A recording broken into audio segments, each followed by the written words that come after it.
Mahabub Nagar MLA NM Srinivas Reddy తన నియోజకవర్గంలో వినూత్న కార్యక్రమాలకు శ్రీకారం చుట్టారు. ప్రతి ఆదివారం ప్రభుత్వ వసతి గృహాల్లోని పరిసర ప్రాంతాల్లో శ్రమదాన కార్యక్రమాన్ని నిర్వహిస్తూ అందరికీ ఆదర్శంగా నిలుస్తున్నారు. నేడు పాలిటెక్నిక్ కళాశాలలోని హాస్టల్ ప్రాంగణంలో శ్రమదానం నిర్వహించారు.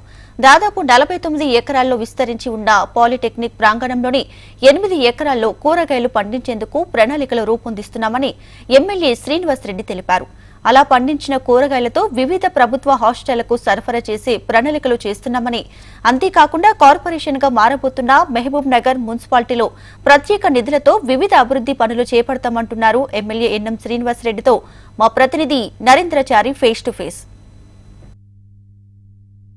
మహబూబ్ నగర్ ఎమ్మెల్యే ఎన్ఎం శ్రీనివాస్ రెడ్డి తన నియోజకవర్గంలో వినూత్న కార్యక్రమాలు చేపట్టి ముందుకు సాగుతున్న పరిస్థితి కనిపిస్తుంది. ఇప్పటికే విద్యార్థుల కోసం డిజిటల్ తరగతులు, ప్రత్యేక శిక్షణ కార్యక్రమాలు కూడా ఏర్పాటు చేసి ఆయన ప్రత్యేకత చాటుకున్న పరిస్థితి కనిపిస్తుంది. అలాగే ఇప్పుడు కొత్తగా శ్రమదానం పేరుతో ప్రతి ఆదివారం ఆయన వివిధ ప్రాంతాలను ఎంచుకొని అక్కడ శ్రమదాన కార్యక్రమం చేపట్టిన పరిస్థితి కనిపిస్తుంది. అయితే ఈ శ్రమదాన కార్యక్రమానికి విశేష స్పందన లభిస్తుంది. మనతో పాటు శ్రమదాన కార్యక్రమం స్ఫూర్తి ఎందుకు వచ్చింది, ఎందుకొరకు ఈ కార్యక్రమం చేపట్టాలనే అంశాలపైన Mahabubnagar MLA NM Srinivas Reddy sir మనతో పాటు ఆయన మరిన్ని వివరాలు తెలుసుకున్నాం. సార్ చెప్పండి, ప్రస్తుతానికి ఇప్పటికే విద్యార్థుల కోసం డిజిటల్ తరగతులు కూడా ప్రత్యేక శిక్షణ తరగతులు ఏర్పాటు చేయాల్సిన పరిస్థితి. ఇప్పుడు ప్రస్తుతానికి మరొక కార్యక్రమం చేపట్టడం జరిగింది. పాలిటెక్ కార్యక్రమంలో ఈరోజు ఇప్పటికే శ్రమదాన కార్యక్రమం నిర్వహించడం జరిగింది. మూడోసారి ఇప్పటికి శ్రమదానం ప్రతి ఆదివారం చేపట్టారు. ఎందుకు ఈ కార్యక్రమం చేపట్టారు, ఎలా ఉంది స్పందన? ఇప్పుడు మా ప్రజాపాలన మొదలైన తర్వాత, మా ప్రభుత్వం వచ్చిన తర్వాత ముఖ్యమంత్రి రేవంత్ రెడ్డి గారి ఆలోచనలు, ఎమ్మెల్యేలుగా మా ఆలోచనలు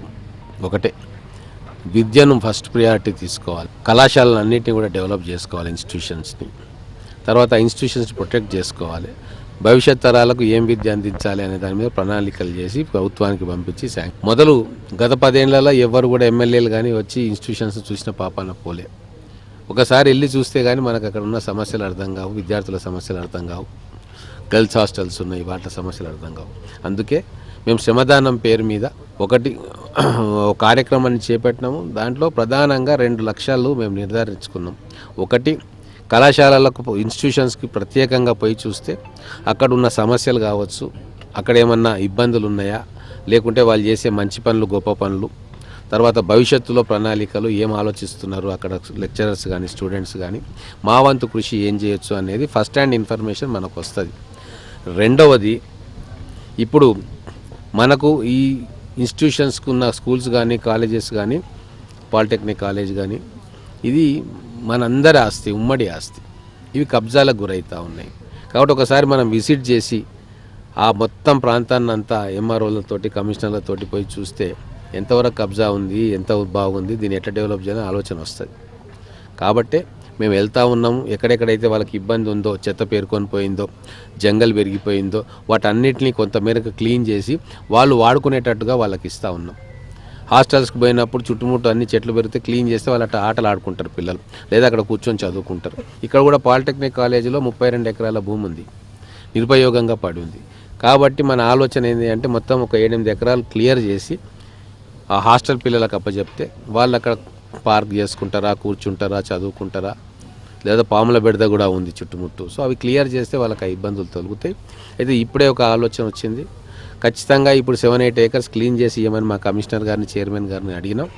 అది చేసిన దాంట్లో కూరగాయలు పండించాలని నిర్ణయం తీసుకున్నాం. హార్టికల్చర్ ఆఫీసర్స్ని కూడా తోటి మాట్లాడుతూ ఉన్నాం. దీనివల్ల 2 ఉపయోగాలు. ఒకటి, పిల్లలకు వ్యవసాయం మీద అవగాహన పెరుగుతుంది, వాళ్ళకు ఉత్సాహం అవుతుంది. తరువాత వాళ్ళ మెస్ ఛార్జీలు తగ్గించుకోవచ్చు. బయట వాళ్ళకు నెలకు 30 నుంచి 40 వేల రూపాయలు కూరగాయలు కొంటూ ఉన్నారు. ఇక్కడ స్టూడెంట్ మెయింటైన్డ్ హాస్టల్ ఉంది, మనం ఇక్కడనే కూరగాయలు పండించవచ్చు. అన్ని వనరులు ఉన్నాయి, ఒక బోర్ వేసినాం, మోటార్ పెడతా ఉన్నాం, వాటికి కావాల్సిన ఏర్పాట్లు, డ్రిప్ ఇరిగేషన్ కావచ్చు, అన్నీ మేము ఇస్తాం. మా ఎస్డిఎఫ్ నుంచి ఇస్తామా, లేకుంటే గవర్నమెంట్లో డిపార్ట్మెంట్ నుంచి తీసుకొని వాళ్ళకు ఒక ఇన్ఫ్రాస్ట్రక్చర్ ప్రొవైడ్ చేస్తే వాళ్ళకు కావాల్సిన కూరగాయలు వాళ్ళే పండిస్తారు. అంతేకాదు, మనకు ఎక్కువ ల్యాండ్ అవైలబుల్ ఉంటే ఇక్కడ కూరగాయలు పండించి వివిధ ఎస్సీ, ఎస్టీ, బీసీ హాస్టల్స్ కూడా ఇక్కడ నుంచి వాళ్లకు ఇస్తే ఫ్రీగా ఇవ్వచ్చు, లేదా నామినల్ రేట్లో ఇవ్వచ్చు. అంటే ఇక్కడ పనిచేస్తున్న వాళ్ళకు రెమ్యునరేషన్ కొద్దిగా వచ్చేటట్టుగా చేసి అట్లయినా చేయొచ్చు. అంటే మనకున్న వనరులను తెలివిగా ఉపయోగించుకుంటే ఉన్న వనరులతోటి చాలా అభివృద్ధి చేయొచ్చు. గతంలో ఉన్న పాలకులు వీటి మీద ఎవరూ దృష్టి పెట్టలే ముఖ్యమంత్రి కాడి నుంచి. కానీ ఈరోజు అటువంటి వనరులు ఏవని వెలికి తీసి మళ్ళీ ప్రజలకు ఎట్లా ఉపయోగించుకోవాలి దాన్ని అనే ఒక ఆలోచన చేస్తూ ఉన్నాం. ఇంకా ఇక్కడ ప్రిన్సిపల్ గారితో మాట్లాడుతున్నాం, మిగతా ప్రొఫెసర్స్ తోటి మాట్లాడుతాం. ఇక్కడ కూడా ఒక స్కిల్ డెవలప్మెంట్ సెంటర్ను ప్లాన్ చేస్తాం. ఈ చుట్టుముట్టు వీరన్నపేట, ఈ చుట్టుముట్టు ప్రాంతాలు, బండమీదపల్లి ప్రాంతాల్లో యువత మెయిన్ టౌన్లోకి రావాల్సిన అవసరం లేకుండా ఇక్కడనే వాళ్లకు ఏమైనా ఉపాధి అవకాశాలు మనం కలిగించవచ్చా అని కూడా ప్లాన్ చేస్తూ ఉన్నాం. దానికి కావాల్సిన ఇన్ఫ్రాస్ట్రక్చర్ ప్లానింగు, కోర్స్ ప్లానింగు, దాని ఫండింగు ఏ డిపార్ట్మెంట్స్ తోటి మేము టైఅప్ చేసుకోవాలి, ఇది కూడా ఒక ఆలోచన. మేము ఒక లక్ష్యంతో ఒక ప్రణాళికాబద్ధంగా ముందుకు పోతా ఉన్నాం. నేను మహబూబ్ నగర్ నియోజకవర్గ ప్రజలు, జిల్లా ప్రజలను కూడా అపీల్ చేస్తూ ఉన్నాను, ఇటువంటి కార్యక్రమాల్లో మీరు కూడా ముందుకు వచ్చి పాల్పంచుకోండి. ఈరోజు నాకు చాలా సంతోషంగా ఉంది. ఎప్పుడైతే శ్రమదానం అనౌన్స్ చేసుకున్నామో మా కార్యకర్తలతో పాటు స్వచ్ఛందంగా కొంతమంది మిత్రులు కూడా ముందుకు వచ్చి మేము కూడా మీ వెంబడి వచ్చి పనిచేస్తామని చెప్తా ఉన్నారు. సో ఇటువంటి ఒక పాజిటివ్ అట్మాస్ఫియర్లో పనిచేద్దాము. ఈ చిల్లర రాజకీయాలు ఎప్పుడు ఉండేటివే, వీని వాడు విమర్శించుడు, వాడు వీని విమర్శించుడు, ఇవన్నీ ఉండేటివే. మొదటిసారిగా ఒక పాజిటివ్ అవుట్లుక్ తోటి మన నగరాన్ని డెవలప్ చేసుకుందాం. ఎక్కడో ఉండాల్సిన మహబూబ్ నగర్ పట్టణం ఈరోజు చాలా కింది స్థాయిలో పడిపోయింది. 1890 ప్రాంతంలో జిల్లా హెడ్ క్వార్టర్గా, ఉమ్మడి జిల్లా హెడ్ క్వార్టర్గా ఇక్కడ మనకు ఆ రోజు నామకరణం కూడా జరిగింది. Oldest district head quarter, one of the oldest district head quarter మన ఆంధ్రప్రదేశ్లోనే. కానీ ఈరోజు గౌరవం లేక మనకంటే చిన్న పట్టణాలు కూడా కార్పొరేషన్లు అయిపోయి నిధులు తెచ్చుకొని డెవలప్ చేస్తూ ఉంటే మరి గత పాలకుల నిర్లక్ష్యంతో మన గౌరవాన్ని మనమే తగ్గించుకునే ప్రయత్నం చేసినాం. నేను సీఎం గారితో గట్టిగా మాట్లాడి ఒప్పించి కార్పొరేషన్ తీసుకొచ్చినాం. అంటే మున్సిపాలిటీ స్థాయి నుంచి ప్రమోషన్ వచ్చి ఈరోజు మనం కార్పొరేషన్ అయినా మన గౌరవం ఈరోజు తెలంగాణ వ్యాప్తంగా పెరిగింది. మనం టాప్ 15 సిటీస్లలో మనం టౌన్లో ఇప్పుడు ఉంటాం. లేకుంటే 150 మున్సిపాలిటీల్లో మనం ఒకరం. ఇంత గొప్ప చరిత్ర కలిగి, ఇంత మంచి వ్యక్తులు, ఇంత మేధావులను అందించిన ఈ జిల్లా హెడ్ క్వార్టరు అనామకంగా గుర్తింపు నోచుకోకుండా ఒక తృణీకరణ భావంతో ఇప్పటిదాకా ఉండే. సో అందుకే దాన్ని మనం ఎట్టి పరిస్థితుల్లో ఈ కార్పొరేషన్ చేయాలని చెప్పి పట్టుబట్టి గౌరవ ముఖ్యమంత్రి గారిని ఒప్పించి వారి సహకారంతో ఈరోజు కార్పొరేషన్ చేయించుకుంటున్నాం. ఖచ్చితంగా ఈ కార్పొరేషన్ చేయించుకోవడం ద్వారా మనకు అధికారుల సంఖ్య కూడా పెంచుకుంటాం. అలాగే ఫండ్స్ కూడా కేంద్రం కావచ్చు, రాష్ట్రం కావచ్చు, మున్సిపాలిటీ నుంచి వచ్చే ఫండ్స్ కంటే 3-4 రెట్లు ఫండ్స్ తీసుకొచ్చి మన పట్టణాన్ని అభివృద్ధి చేసుకోవాలన్న కోరిక మాకుంది. కాబట్టి నేను తీసుకుంటున్న ఈ కార్యక్రమంలో ఇంకా మహబూబ్ నగర్ పట్టణ పౌరులు స్వచ్ఛందంగా ముందుకు వచ్చి వాళ్ళ వంతు సహకారం అందించాల్సిందిగా మీ ద్వారా విజ్ఞప్తి చేస్తా ఉన్నాం. ప్రస్తుతానికి ఇప్పుడు ఈ ప్రభుత్వ హాస్టళ్ళు, ప్రభుత్వ కార్యాలయాలకే పరిమితమైనటువంటి శ్రమదానం పట్టణంలో కూడా కాలనీలు కూడా విస్తరించే అవకాశం ఉందా? ఉంది. మొదలైతే ఉన్న హాస్టల్స్, ఉన్న కాలేజెస్ అన్నీ విజిట్ చేస్తే మాకు అవగాహన వస్తుంది. కార్యక్రమం అయిపోయిన తర్వాత ఖచ్చితంగా కాలనీల్లో కూడా ఈ శ్రమదానం పెడతాం. దానికి నేను కమిషనర్ గారితో, చైర్మన్ గారితో, మా ముడా చైర్మన్ గారితో కూర్చొని మాట్లాడి ఏ రకంగా ముందుకు పోవాలి. ఖచ్చితంగా కొత్త సంవత్సరంలో ఇంకా చాలా కార్యక్రమాలు అనౌన్స్ చేసుకుంటాం. చాలామంది పీపుల్స్ పార్టిసిపేషన్ కూడా కావాలని నేను కోరుకుంటా ఉన్నా. అందుకే నేను నవరత్నాలు అని చెప్పి 9 కార్యక్రమాలు డిజైన్ చేసుకున్నాం. సో ఆ నవరత్నాల్లో ఒక్కొక్కటి మెల్లగా ఓపెన్ చేస్తాం. ఈ 1 ఇయర్ మొత్తం కూడా ప్లానింగ్కి సరిపోయింది. కొన్ని గ్రౌండ్ కూడా అవుతూ ఉన్నాయి. ఇప్పుడు స్కిల్ సెంటర్ ఓపెన్ కాబోతూ ఉంది. ఇంకొకటి చాలా అద్భుతంగా తయారవుతూ ఉంది. అది రాబోయే రోజుల్లో మాకు ఏదైతే విజన్ ఉందో, లక్ష్యం ఉందో, మహబూబ్ నగర్ ఫస్ట్ అని చెప్పి మేము అనుకుంటా ఉన్నాము. అన్ని రంగాల్లో మహబూబ్ నగర్ నెంబర్ 1 ఉండాలని చెప్పి ఏదైతే స్వప్నం మేము చూస్తూ ఉన్నామో మా టీం అంతా, దాన్ని సాకారం చేసుకోవడానికి ఖచ్చితంగా మేము కష్టపడతాం. ఆఫీషియల్స్ని కూడా ఒప్పిస్తాం. ఫండ్స్ ఏమైనా రిక్వైర్మెంట్ ఉంటే అది కూడా తీసుకొస్తాం. కేంద్ర ప్రభుత్వం నుంచి కూడా మాకు ఏమైనా సహకారం అందాల్సి ఉంటే ఖచ్చితంగా అది కూడా తీసుకొస్తాం. మేము ఒక టీం లాగా పనిచేసి ఈ చిల్లర రాజకీయాల జోలికి పోకుండా మహబూబ్ నగర్ ఏం కోల్పోయిందో దాన్ని పునర్వైభవం దిశగా ఏ రీతిన తీసుకుపోవాలని చెప్పి అందరితో ఆలోచిస్తూ ఉన్నాం.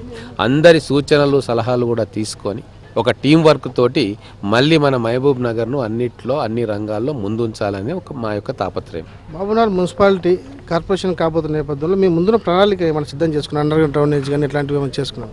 ఖచ్చితంగా. ఇప్పుడు ఆల్రెడీ 260 కోట్లతోటి డ్రైన్స్ కోసం శాంక్షన్ చేయించడం, టెండర్ అయిపోయింది. అది టెక్నికల్ ఇష్యూస్ తోటి ఇంకా వర్క్ స్టార్ట్ కాలే. ఈ ఎస్టీపీలకు మనకు ల్యాండ్ సరిగ్గా దొరకకపోవడం అవన్నీ కొద్దిగా ఉన్నాయి. అవి నడుస్తూ ఉన్నాయి. దీని తర్వాత ఒక 100 కోట్లతోటి డ్రైన్స్ కోసం మొత్తం టౌన్లో ఉన్న డ్రైన్స్ అన్నింటినీ తీసుకొని ప్రపోజల్ పంపించినాం. నేను మళ్ళీ మా చైర్మన్ గారు, కౌన్సిలర్సు, మా ముడా చైర్మన్ వీళ్ళందరూ కూడా ప్రజల్లోకి పోతూ ఉన్నారు. వార్డులలో తిరుగుతూ ఉన్నారు. ఇప్పుడు దాదాపు 15 వార్డులు అయినాయి కదా. 15 వార్డులలో తిరిగిండ్రు, అక్కడ సమస్యలన్నింటినీ తీసుకుంటున్నారు. ఇంకా మిగతా వార్డులలో కూడా తిరగాల్సిన అవసరం ఉంది, తిరుగుతారు. ఈ దాదాపుగా ఈ జనవరి మాసం అంతా కూడా ఈ ప్రజలతో మమేకమై మేము కాలనీస్లలో బస్తీలలో తిరుగుతాం. వాళ్ళ నుంచి అక్కడ రిక్వైర్మెంట్స్ అన్నీ కూడా తీసుకొని కంప్యూటర్కి ఎక్కించి మొత్తం ఎస్టిమేట్స్ తయారు చేస్తాం. ఆ ఎస్టిమేట్స్ తయారు చేసిన తర్వాత ముఖ్యమంత్రి గారి దృష్టికి తీసుకొచ్చి మాకు ఒక 300-400 కోట్ల రూపాయలు మహబూబ్ నగర్కు ప్యాకేజీ ఇవ్వాలా, కార్పొరేషన్ అయింది కాబట్టి అని చెప్పి వాళ్ళకి రిక్వెస్ట్ చేసుకొని అది తీసుకొచ్చే ప్రయత్నం చేస్తాం. మేము ఏది చేసినా ఏదో ఆషామాషిగా ఓటర్ రాజకీయాల కోసం చేయదలుచుకోవాలి. శాశ్వతంగా మహబూబ్ నగర్కు ఒక గుర్తింపు తేవాలా. ఈ నా 5 ఏళ్ల పీరియడ్ మా టీం ఇదంతా మా టీం సహకారంతో గోల్డెన్ పీరియడ్గా ఈ 5 ఇయర్స్ ఉండాలి భవిష్యత్తులో అని చెప్పి మేము కోరుకుంటాము.